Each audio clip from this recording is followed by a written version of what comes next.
Град Скопје годинава го зголеми буџетот за животна средина за 30% во однос на 2018. Односно, во овој сектор ќе се потрошат вкупно 186,2 милиони денари. Градот денеска информира дека годинава ќе се работи на подобрување на квалитетот на воздухот.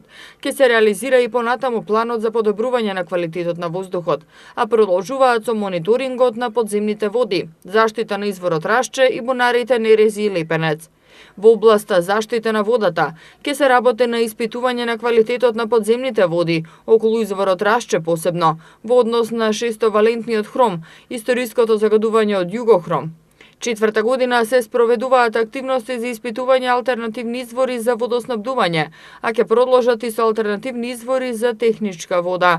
Во делот на аерозагадувањето најмногу средства се наменети за субвенции. Ќе продолжи субвенционирањето на граѓаните за набавка на печки на пелети, за чистење на оџаците, за набавка на посовремени уреди, како топлотни пумпи, субвенции за приватни превозници.